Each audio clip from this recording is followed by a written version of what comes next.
مغیرہ بن شعبہ رضی اللہ عنہ کہتے ہیں کہ نبی اکرم صلی اللہ علیہ وسلم جب قضائے حاجت یعنی پیشاب اور پخانے کے لیے جاتے تو دور تشریف لے جاتے تھے۔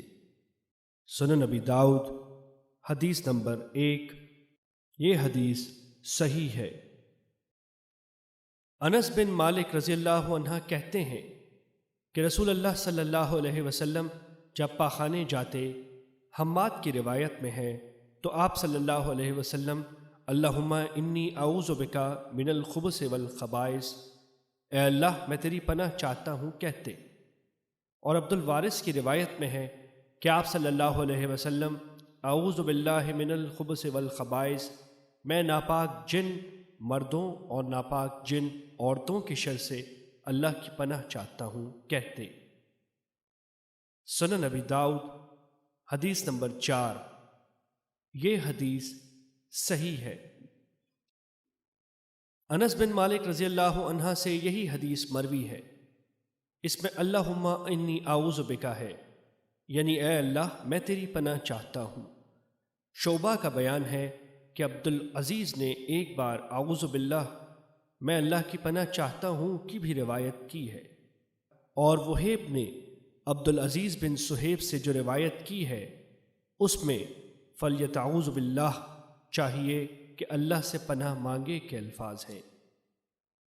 سنن نبی داؤد حدیث نمبر 5۔ یہ حدیث صحیح ہے۔ زید بن ارقم رضی اللہ عنہ سے روایت ہے کہ رسول اللہ صلی اللہ علیہ وسلم نے فرمایا، قضائے حاجت پیشاب و پخانے کی یہ جگہیں جن اور شیطان کے موجود رہنے کی جگہ ہیں۔ جب تم میں سے کوئی شخص بیت الخلاء میں جائے تو یہ دعا پڑھے، اعوذ باللہ من الخبث والخبائث، میں اللہ کی پناہ چاہتا ہوں ناپاک جن مردوں اور ناپاک جن عورتوں سے۔ سنن نبی داؤد حدیث نمبر 6۔ یہ حدیث صحیح ہے۔ سلمان رضی اللہ عنہ کہتے ہیں کہ ان سے بطور استہزاء یہ کہا گیا کہ تمہارے نبی نے تو تمہیں سب چیزیں سکھا دی ہیں حتیٰ کہ پاخانہ کرنا بھی، تو انہوں نے فخری انداز میں کہا، ہاں بے شک ہمارے نبی صلی اللہ علیہ وسلم نے ہم کو پاخانہ اور پیشاب کے وقت قبلہ رخ ہونے، داہنے ہاتھ سے استنجا کرنے، استنجا میں 3 سے کم پتھر استعمال کرنے اور گوبر اور ہڈی سے استنجا کرنے سے منع فرمایا ہے۔ سنن نبی داؤد حدیث نمبر 7۔ یہ حدیث صحیح ہے۔ ابو ہریرہ رضی اللہ عنہ کہتے ہیں کہ رسول اللہ صلی اللہ علیہ وسلم نے فرمایا، لوگو میں تمہارے لیے والد کے درجے میں ہوں، تم کو ہر چیز سکھاتا ہوں۔ تو جب تم میں سے کوئی شخص قضائے حاجت کے لیے جائے تو قبلے کی طرف منہ اور پیٹھ کر کے نہ بیٹھے اور نہ ہی داہنے ہاتھ سے استنجا کرے۔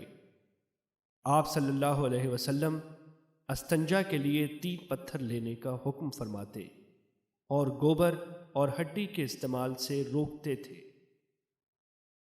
سنن نبی داؤد حدیث نمبر 8۔ یہ حدیث صحیح ہے۔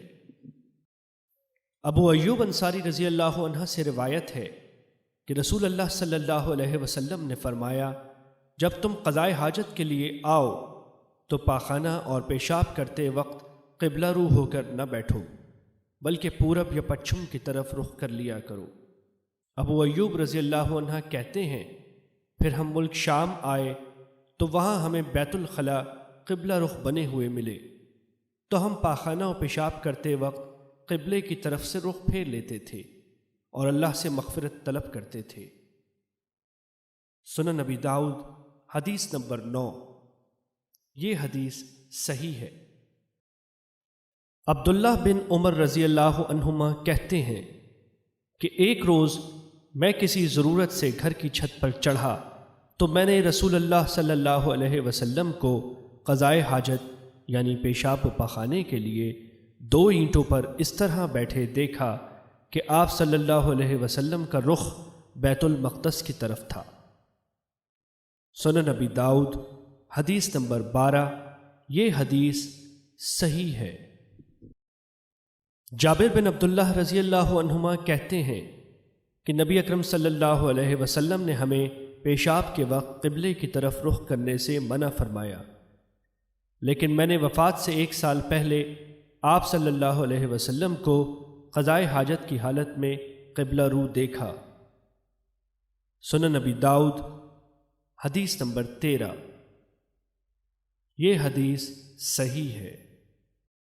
عبداللہ بن عمر رضی اللہ عنہما کہتے ہیں کہ نبی اکرم صلی اللہ علیہ وسلم ایک دن پیشاب کر رہے تھے کہ اسی حالت میں ایک شخص آپ کے پاس سے گزرا اور اس نے آپ کو سلام کیا، تو آپ صلی اللہ علیہ وسلم نے اس کے سلام کا جواب نہیں دیا۔ ابو داؤد کہتے ہیں ابن عمر وغیرہ سے مروی ہے کہ نبی اکرم صلی اللہ علیہ وسلم نے تیمم کیا، پھر اس آدمی کے سلام کا جواب دیا۔ سنن نبی داؤد حدیث نمبر 16۔ یہ حدیث صحیح ہے۔ ام المومنین عائشہ رضی اللہ عنہا کہتی ہیں کہ رسول اللہ صلی اللہ علیہ وسلم اللہ عز و جل کا ذکر ہر وقت کیا کرتے تھے۔ سنن نبی داؤد حدیث نمبر 18۔ یہ حدیث صحیح ہے۔ عبداللہ بن عباس رضی اللہ عنہما کہتے ہیں کہ رسول اللہ صلی اللہ علیہ وسلم کا گزر 2 قبروں پر ہوا۔ آپ صلی اللہ علیہ وسلم نے فرمایا، قبر میں مدفون ان دونوں کو عذاب دیا جا رہا ہے، اور کسی بڑے گناہ کی وجہ سے نہیں۔ ان میں سے یہ شخص تو پیشاب سے پاکی حاصل نہیں کرتا تھا، اور رہا یہ تو یہ چغل خوری میں لگا رہتا تھا۔ پھر آپ صلی اللہ علیہ وسلم نے کھجور کی ایک تازہ ٹہنی منگوائی اور اسے بیچ سے پھاڑ کر دونوں قبروں پر ایک ایک شاخ گاڑ دی۔ پھر فرمایا، جب تک یہ ٹہنیاں خشک نہ ہوں شاید ان کا عذاب کم رہے۔ حناد نے یستنزہی کی جگہ یستترو پردہ نہیں کرتا تھا ذکر کیا ہے۔ سنن نبی داؤد حدیث نمبر 20۔ یہ حدیث صحیح ہے۔